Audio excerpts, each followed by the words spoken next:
अस्सलाम वालेकुम my dear students, welcome back. अभी हमने जो एक बहुत ही इंपॉर्टेंट टॉपिक पे बात करनी है वो क्या है, डेम्स्टर्स मैस स्पेक्ट्रोमीटर। तो स्पेक्ट्रोमेट्री बेसिकली होती क्या है उसके बारे में बात करेंगे। उसके अलावा कौन कौन से तरह के स्पेक्ट्रोमीटर्स डिस्कवर हो चुके थे और उसके बाद किस स्पेक्ट्रोमीटर ने हमें ज़्यादा हेल्प की आइसोटोप की अबंडेंस को और उसके रिलेटिव अबंडेंस, उसके अलावा एटॉमिक मास को डिटर्मिन करने में। तो हम यहाँ पे डेम्स्टर मैस स्पेक्ट्रोमीटर को डिटेल से देखेंगे, लेकिन उससे पहले स्पेक्ट्रोमेट्री को देख लेते हैं। स्पेक्ट्रोमेट्री क्या होती है? Spectrometry is basically an technique, यानी कि एक मेथडोलॉजी है जिसको यूज किया जाता है to determine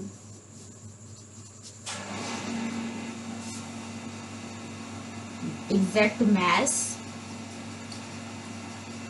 and relative abundance of isotope। Okay, तो बेसिकली स्पेक्ट्रोमेट्री क्या है? ये वो टेक्निक है जिससे यूज किया जाता है आइसोटोप्स के एग्जैक्ट मास को और उनके रिलेटिव अबंडेंस को डिटरमिन करने के लिए। उसको कहा जाता है स्पेक्ट्रोमेट्री। अब इसका कुछ प्रिंसिपल भी है जिसको फॉलो करना पड़ता है। जैसे कि हर चीज़ का कोई ना कोई प्रिंसिपल तो होता ही है कि जिसको फॉलो किया जाए और उस पूरे के पूरे मेथड को जो है वो एक अंजाम तक पहुंचाया जाए। जैसे कि अगर कुकिंग है तो उसका एक प्रॉपर उसकी एक टेक्निक है, पूरा एक मेथड है, उसका कोई ना कोई प्रिंसिपल भी है। प्रिंसिपल क्या है कि कुकिंग के लिए जो हीटिंग होना ज़रूरी है, हीटिंग नहीं होगी तो आपकी कुकिंग नहीं होगी। ठीक है, तो इसी तरह से स्पेक्ट्रोमेट्री का भी कोई ना कोई प्रिंसिपल है। तो वो प्रिंसिपल क्या है? प्रिंसिपल ये है कि आपने क्या करना है कि जिस भी आपने एलिमेंट के आइसोटोप की एग्जैक्ट मास और उसकी रिलेटिव अबंडेंस फाइंड करनी है, उसको आपने क्या करना है? सबसे पहले वोलेटिलाइज कर लेना है। क्या कर लेना है? वोलेटिलाइज करना है। फिर उसके बाद आपने क्या, वोलेटिलाइज मतलब कि उसको आपने वेपर्स फॉर्म में कन्वर्ट करना है। वेपर्स फॉर्म मतलब कि गैसियस फॉर्म में उसको कन्वर्ट करना है। अगर तो वो सॉलिड पहले से गैसियस फॉर्म में तो वेल एंड गुड, करने की जरूरत नहीं है। लेकिन अगर वो पहले से किसी सॉलिड स्टेट में है, किसी और स्टेट में है, तो उसको वेपर्स फॉर्म में कन्वर्ट करना ज़रूरी है। अदरवाइज आपका ये स्पेक्ट्रोमेट्री के थ्रू फिर आप उस पर्टिकुलर एलिमेंट के आइसोटोप की अबंडेंस और उसका एग्जैक्ट मास फाइंड आउट नहीं कर सकते। तो वोलेटिलाइज करना है आपने सबसे पहले। जो भी आपको सब्सटेंस दिया गया है, सॉलिड स्टेट में है, लिक्विड स्टेट में, उसको पहले वेपोराइज कर लो ताकि इस प्रोसेस के थ्रू एग्जैक्ट मास और रिलेटिव अबंडेंस को निकाला जा सके। तो वोलेटिलाइज करना, उसके बाद फिर आपको क्या करना है? आयोनाइज करना है। फिर उसके बाद क्या होगा? आयोनाइज जो पॉजिटिव चार्ज आयंस बन चुके होंगे उनकी अपनी अपनी मास टू चार्ज रेशियो होगी, यानी कि अपना उन आयंस का अपना मास टू चार्ज रेशियो होगी और उसी की बेस पे वो सेपरेट भी हो जाएंगे सारे के सारे आयंस, और साथ में हमें क्या मिल जाएगा? रिकॉर्डेड फॉर्म में उनकी मिल जाएगी अबंडेंस भी और एग्जैक्ट मास भी। ओके, ये बेसिक प्रिंसिपल है स्पेक्ट्रोमेट्री का। अब इससे पहले कौन कौन सी स्पेक्ट्रोमेट्री टेक्निक्स जो है वो डिस्कवर हो चुकी थी? सबसे पहले जो थी स्पेक्ट्रोमेट्री की टेक्निक वो कौन सी थी? एक तो था जी ऑस्टन स्पेक्ट्रोमीटर। ऑस्टन स्पेक्ट्रोमीटर था, ठीक है। और दूसरा कौन सा था? डेम्स्टर वाला, जो कि यहाँ पे है, जिसको हमने डिटेल से डिस्कस करना है। ऑस्टन वाला जो था 1919 में ऑस्टन ने ही डिस्कवर किया था, उसी के नाम पे इसका रख दिया गया था कि ऑस्टन स्पेक्ट्रोमीटर है ये। और ये जो था उन एलिमेंट्स के आइसोटोप की मास और अबंडेंस को फाइंड आउट कर सकता था जिनका एटॉमिक मास हमें पता हो पहले से। जिनका हमें क्या पता हो? Atomic mass. मास उस एलिमेंट का हमें पहले पता होना चाहिए, तभी हम उसके रिलेटिव अबंडेंस को फाइंड आउट कर सकते हैं। लेकिन अगर हमें एटॉमिक मास पता ही ना हो, हमने दोनों को फाइंड करना हो, तो कोई ऐसा भी तो तरीका होना चाहिए जिससे दोनों को फाइंड किया जा सके। तब जो है वो डेम्स्टर साहब आए थे और उन्होंने जो है वो ऐसी टेक्निक निकाली थी स्पेक्ट्रोमेट्री की कि जिससे हम लोग एटॉमिक मास और रिलेटिव अबंडेंस दोनों को फाइंड आउट कर सकते हैं। उसके बाद फिर हम डेम्स्टर मास स्पेक्ट्रोमीटर को पूरा का पूरा जो है वो एक डिटेल से स्टडी कर लेते हैं। और वो क्या था कि प्रिंसिपल सेम यही होगा स्पेक्ट्रोमेट्री का कि जो भी आपके पास है एलिमेंट उसको आपने सबसे पहले क्या करना है? वोलेटिलाइज करना है। ओके जी, इस तरह से कुछ जो है ना वो गन टाइप की आपके पास एक मशीन सी बनी होती है इस तरह से। ओके,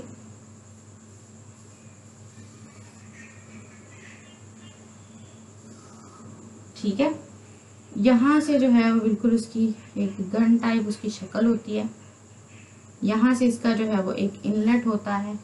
इनलेट मतलब इनलेट ऑफ गैस, ठीक है, या गैसियस फॉर्म में जो भी आपने सब्सटेंस के अंदर भेजना है ताकि हम उसकी एग्जैक्ट उसके आइसोटोप के अबंडेंस का उसके मास का पता चल सके, तो वो आपने यहाँ से ऐसे भेजना है। ठीक है, ये उसका इनलेट है, अंदर की तरफ जाने वाली कोई चीज़। यहाँ पे लगा होगा जी हमारे पास heated filament. Heated filament, filament का काम क्या होगा, यहाँ पे वो इलेक्ट्रॉन्स भेजता होगा। ओके, और यहाँ पे फिर आपके पास क्या होगा, यहाँ पे ये आपका नेगेटिवली चार्ज है और यहाँ पे आपका पॉजिटिव चार्ज होगा। ओके जी, negative charges and positive charges इस तरह से, नेगेटिव ग्रिड एंड पॉजिटिव। यहाँ पे हमारे पास वैक्यूम होगा। ओके जी, उसके बाद फिर हमारे पास यहाँ पे क्या होगा कि यहाँ से जो इलेक्ट्रॉन्स गिर रहे होंगे, जो गैसियस आयंस आ रहे होंगे ना, उसके ऊपर ये इलेक्ट्रॉन्स जो है वो फॉल कर रहे होंगे। यहाँ से फिर हमारे पास एक आगे आ जाएगी चीज़, एक नेगेटिव ग्रिड। नेगेटिव ग्रिड, ये प्लेट जो है ये प्लेट नुमा शक्ल होगी, छन्नी टाइप की। छन्नी आपने कभी देखी, जैसे आप लोगों ने अक्सर देखा भी होगा, आटा छानते हैं, बिल्कुल वैसे ही तरह की ये प्लेट होगी, सुराख होंगे इसमें और ये नेगेटिवली चार्ज होगी, ताकि जो यहाँ पे जब हम इसके ऊपर जो है हीटेड फिलामेंट्स इलेक्ट्रॉन्स यहाँ पे गिराएं, जो हमारे पास गैसेस फॉर्म हो रहे तो पॉजिटिव चार्ज है जो है वो अट्रैक्ट होकर इस नेगेटिव ग्रिड की तरफ जाएं। ओके, उसके बाद फिर नेगेटिव ग्रिड के बाद से मूव करने के बाद हमारे पास यहाँ पे दो और प्लेट्स लगी होंगी जिनमें एक छोटा सा होल होगा, और ये जो है वो एक्सेलरेटिंग प्लेट्स होंगी कि जो हमारे पास फिर ये जो पॉजिटिव चार्ज है नेगेटिव ग्रिड की तरफ जाएंगे, यहाँ से अट्रैक्ट होकर मजीद ये एक ही डायरेक्शन में मूव करें, तो इसलिए ये दो सुराखों वाली, एक एक सुराख वाली दो प्लेटें रखी गई हैं जिनको एक्सेलरेटिंग प्लेट्स का नाम दिया गया है। मैं लिख भी देती हूँ यहाँ पे साथ, एक्सेलरेटिंग प्लेट्स। यहाँ से गुजरने के बाद फिर हमारे पास यहाँ पे क्या लगा होगा, यहाँ पे हमारे पास लगा होगा magnetic field. Okay, magnetic field थोड़ा सा नीचे बन गया, थोड़ा सा ऊपर होना चाहिए था इसको। ओके, डायरेक्शन का थोड़ा सा मसला है, तो इसको थोड़ा सा जो है मैं ऊपर बना देती हूँ, आप लोग भी ज़्यादा कंफ्यूज ना हो जाए। यहाँ पे इस तरह से जो है ये मैग्नेटिक फील्ड लगा होगा। ओके, मैग्नेटिक फील्ड, और उसके बाद फिर यहाँ से गिरने के बाद हमारे पास यहाँ पे एक रिकॉर्डर सा लगा होगा जिसके ऊपर आपके सारे के सारे जो है वो आइसोटोप्स गिरेंगे फाइनल एग्जैक्ट मास और आइटम अबंडेंस के साथ। ओके, अब यहाँ पे क्या होगा, सबसे पहला स्टेप है स्टेप नंबर 1। मैं डिटेल नहीं लिखूंगी, एक स्टेप का नाम लिखूंगी और आपको उसका जो है वो एक्सप्लेन कर दूंगी। सबसे पहली बात, सबसे पहला स्टेप हमारे पास क्या है, वेपोराइजेशन। वेपोराइजेशन, अच्छा जी, अब यहाँ पे मसला ये है कि ये जो हमारे पास था ना इंस्ट्रूमेंट डेम्स्टर वाला, स्पेक्ट्रोमेट्री वाला, ये हम यूज़ इसलिए करते थे कि हमें एग्जैक्ट मास और रिलेटिव अबंडेंस जो है वो हमारे आइसोटोप की चाहिए। एक पर्टिकुलर एलिमेंट है, उसको हमने उसका हमें उसके जितने भी आइसोटोप्स है उसकी उस हर आइसोटोप की एक प्रॉपर अबंडेंस और साथ में जो उसके एग्जैक्ट मास हमें चाहिए, तो वो हम करने के लिए, फाइंड आउट करने के लिए ये वाला प्रोसेस फॉलो कर रहे थे। तो यहाँ पे अब हम कौन सा एलिमेंट ले रहे हैं वो भी तो पता होना चाहिए ना, तो हम यहाँ पे नियॉन वाला यहाँ पे यूज़ किया जा रहा है, नियॉन 10। नियॉन जो है वो आपको पता है कि वो पहले से ही जो है वो क्या है, एक नोबल गैस है, वो तो पहले से ही नोबल गैस मतलब गैसियस स्टेट में है, तो उसको वेपोराइज करने की या वोलेटिलाइज करने की ज़रूरत नहीं है, पहले से ही गैसियस स्टेज में है, तो सेकंड स्टेप में आप मूव कर जाओगे। लेकिन अगर आपके पास यहाँ पे नियॉन या किसी और गैस की बजाय कोई और सॉलिड मटेरियल होता, तो फिर आपने उसको सबसे पहले गैसियस फॉर्म में कन्वर्ट कर लेना है। ओके, और उसका प्रेशर आपने कितना रखना है, कोई भी गैस से, अगर ये भी गैस है या इसकी जगह पे कोई और भी सॉलिड मटेरियल होता जिसको आप गैसियस फॉर्म में कन्वर्ट करते, तो उसका प्रेशर आप कितना रखते हैं, 10⁻⁻⁶ से 10⁻⁷ टॉर तक। ओके, अब आपने यहाँ पे नियॉन गैस का इनलेट करवा दिया जो कि गैसियस स्टेट में है, और गैसियस आपको पता है कि आपके पास अभी गैसियस स्टेट है, उसके ऊपर कोई भी चार्ज नहीं मौजूद। तो फिर हम क्या करेंगे, यहाँ पे जो गैसियस स्टेट है, यहाँ पे गैसियस स्टेट में हमारे पास जो है वो आएंगे आपके पास गैसियस स्टेट में एटम्स आएंगे नियॉन के, उसके ऊपर यहाँ पे अब आपने जो ऊपर ये हीटेड फिलामेंट लगाया हुआ है ना, इसकी जो है वो हीटिंग होगी। यहाँ पे बेसिकली आपके पास एक स्केच आउट ही है ना, पूरा का पूरा प्रोसीजर या पूरा का पूरा जो है वो आपको ऑपरेटर्स 3D में तो नहीं दिखाया जा रहा है, तो आपको ऐसे ही दिखाया जा रहा है। तो ये इस फिलामेंट को, जब हीटेड फिलामेंट है ना ये, तो यहाँ से जो है वो इलेक्ट्रॉन्स फॉल करेंगे इन एटम्स के ऊपर। जब ऐसा होगा तो ये जो गैसियस एटम्स हैं ये पॉजिटिवली चार्ज आयंस में कन्वर्ट हो जाएंगे। जब ये पॉजिटिवली चार्ज आयंस में कन्वर्ट हो जाएंगे तो अब हमारे पास नेक्स्ट स्टेप है, क्योंकि अब देखिए जी हमारी यहाँ तक तो कुकिंग का स्टेप पहला फॉलो हो गया। अब हमने नेक्स्ट स्टेप पे जाना है। अब हम ऐसे ही अपनी हड्डियाँ को छोड़ तो नहीं सकते ना, तो फिर हमने क्या करना है, अब हमने नेक्स्ट स्टेप पे मूव करना है। तो सेकंड स्टेप हमारे पास क्या होगा, ये होगा स्टेप 1। स्टेप 2 में क्या होगा, वेपराइजेशन वोलेटिलाइजेशन के बाद हमारे पास क्या होगा जी, सेकेंड स्टेप क्या है, आयोनाइजेशन, जो कि मैंने आपको पहले ही एक्सप्लेन कर दिया है। ये जो प्रोसेस है वो क्या है, आयोनाइजेशन, जिसमें हमारे जो एटम्स है गैसियस स्टेट जो है वो पॉजिटिव चार्ज आयंस में कन्वर्ट हुई है। उसके बाद फिर हमारे पास थर्ड स्टेप में क्या होगा, एक्सेलरेशन।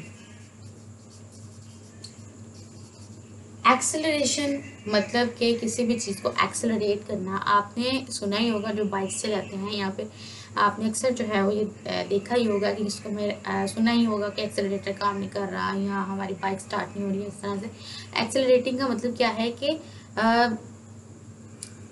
मूवमेंट करवाना, तो किसी चीज़ को ना एक धक्के से मूव करवाना, उसको कहेंगे एक्सेलरेट करना, धक्का लगाना किसी चीज़ को।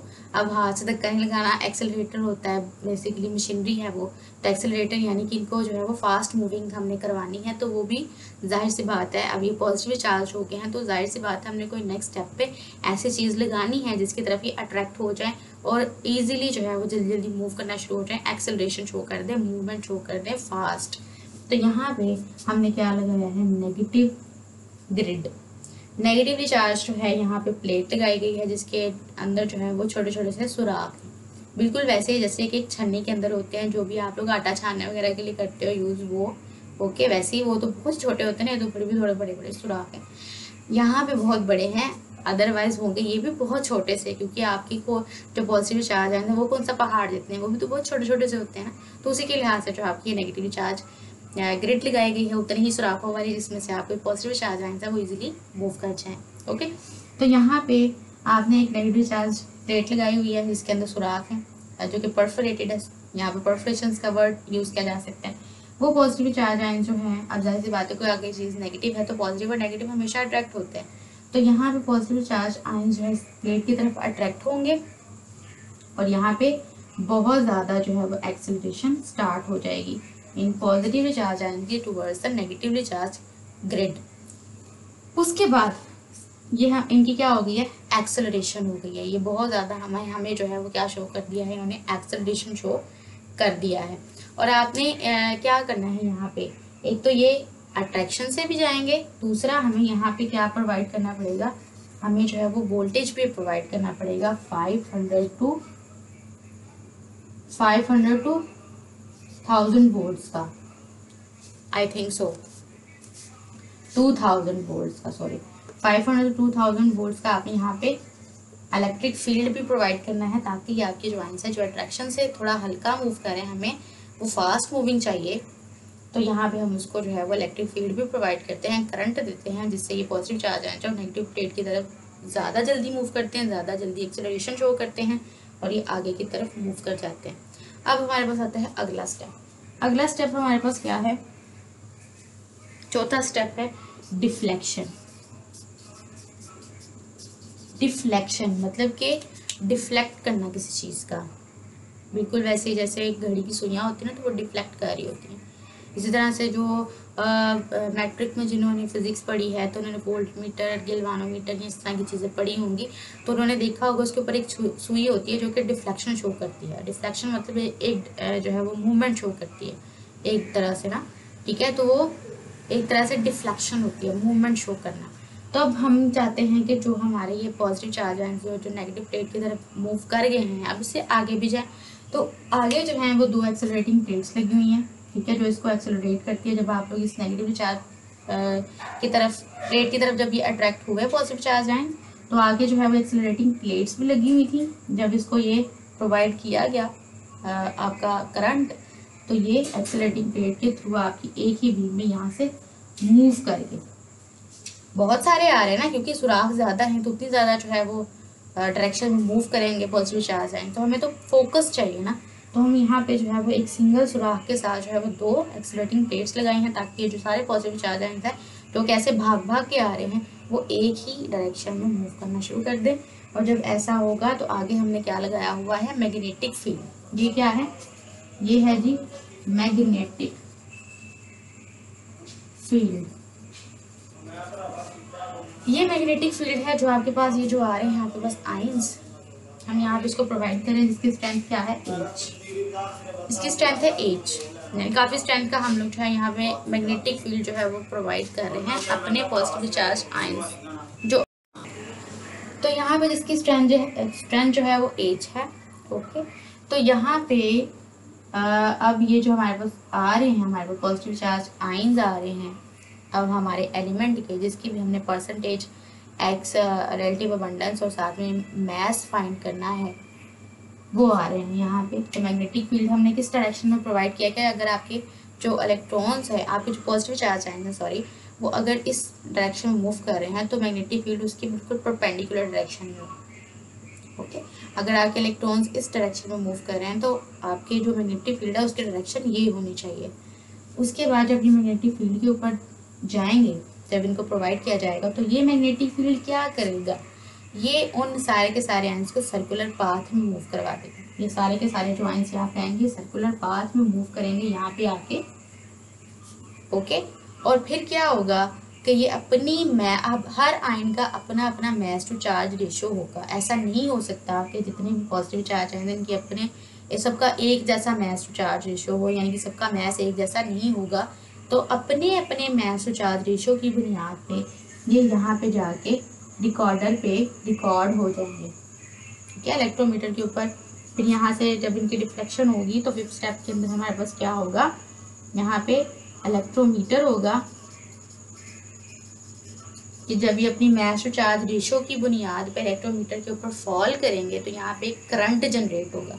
और जब करंट जनरेट होगा, करंट एम्पलीफाई होगा, उस करंट स्ट्रेंथ को मेजर किया जाएगा, उससे हमें रिलेटिव अबंडेंस ऑफ हमारे आयंस की पता चल जाएगी, जिससे हमें पता चल जाएगा कि ये पर्टिकुलर एलिमेंट जिसके आयंस की हम लोग फाइंड आउट कर रहे हैं, जिसके आइसोटोप की हम लोग रिलेटिव अबंडेंस और मैथ फाइंड आउट कर रहे हैं, हम वो ये है। करंट स्ट्रेंथ से हमें पता चल जाएगा, जितनी ज़्यादा करंट स्ट्रेंथ होगी उतनी ज़्यादा जो है वो रिलेटिव अबंडेंस होगी। उसके बाद फिर इलेक्ट्रोमीटर के बाद 6th स्टेप हमारे पास क्या होगा, हम लोग जो है वो एक कार्बन 12 आइसोटोप के साथ भी यही वाला सेम करंट स्ट्रेंथ वाला प्रोसीजर फॉलो करके देखते हैं, ठीक है। और कंपैरिजन से हमें पता चलता है कि किस वाले आइसोटोप की अबंडेंस जो है इस पर्टिकुलर एलिमेंट की वो ज़्यादा है, रिलेटिव अबंडेंस से हमें पता चल जाती है बेसिकली।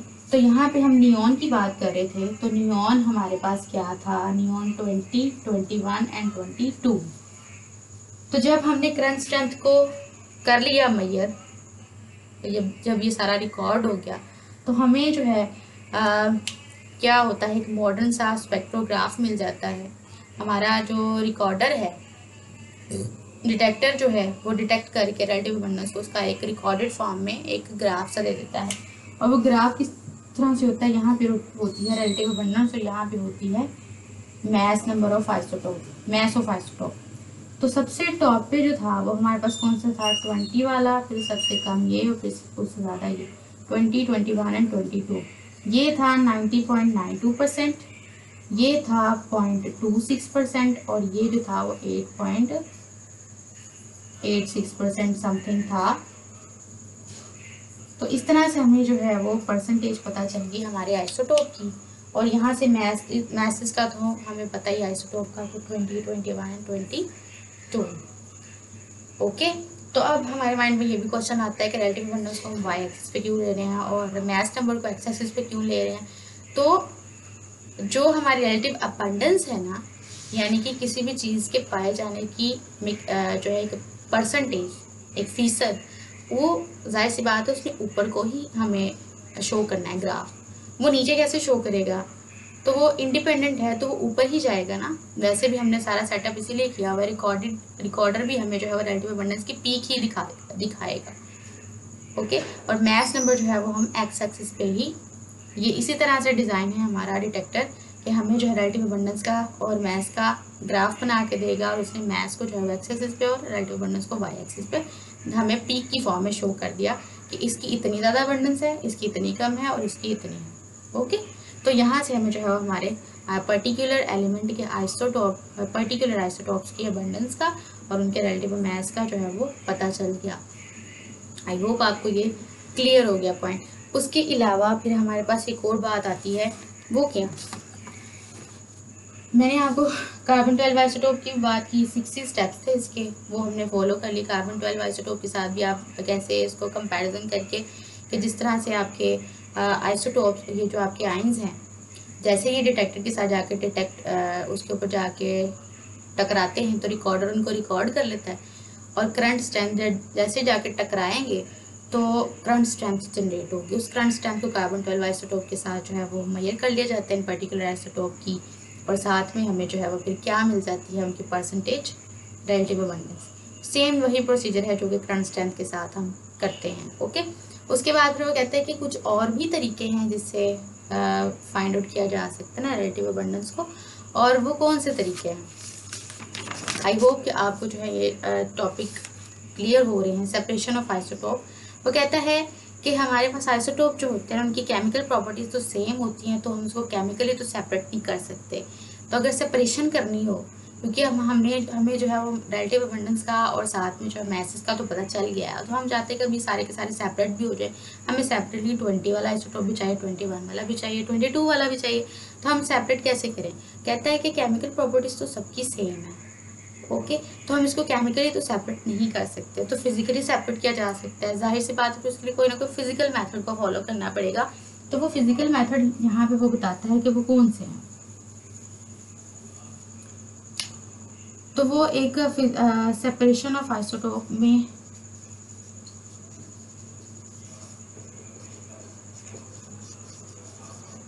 एक मेथड है हमारे पास thermal diffusion, gaseous diffusion,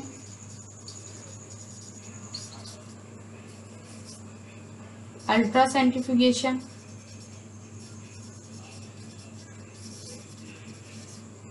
distillation, और